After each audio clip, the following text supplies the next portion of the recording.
Just imagine living in China under the China's one-child policy, which was implemented in 1979. I'm sure they were spoiled, pampered, and got the best both parents could give.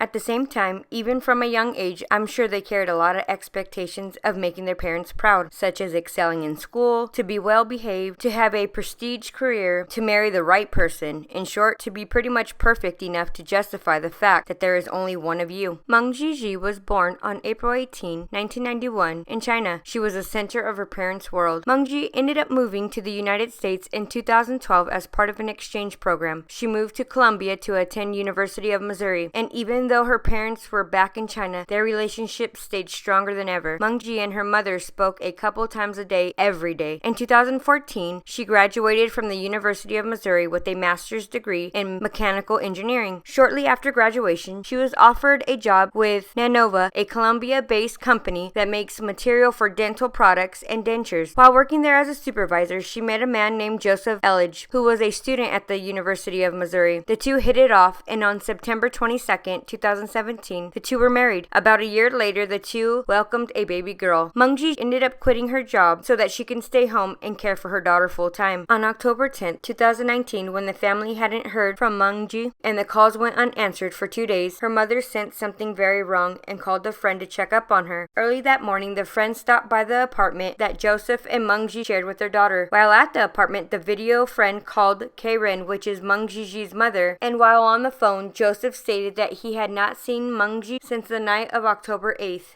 As the two looked around the house, Mengqi's phone and her passport were still in the house, which further raised suspicions. At around 3:30 p.m., almost 35 hours since he had last seen his wife, Joseph finally called the police to report her missing. According to Joseph, he had last seen Mengqi on October 8th at around 11:30 p.m. before he went to bed. Early the next morning, he was awakened by their daughter's cry. He said that he thought Mengqi had went to run some errands, even though many of her personal items, including her phone, was still at the apartment. Joseph was a prime suspect, and suspicions only grew after he conducted a strange interview with KRCG 13 local news. Throughout the interview, Joseph can constantly be seen smiling and not acting like a husband who is genuinely concerned for the well-being of his wife. In the months leading to the disappearance, Joseph had grown frustrated with Mengqi as she refused to have sex with him. The night before she disappeared, Joseph offered to give Mengqi a massage, hoping it would lead to sex. She accepted his offer of the massage but refused the sexual advances. Investigators believe he grew very frustrated and ended up strangling her. The 100-pound Mengqi was no match at all for Joseph, who weighed almost twice as much as her. Also,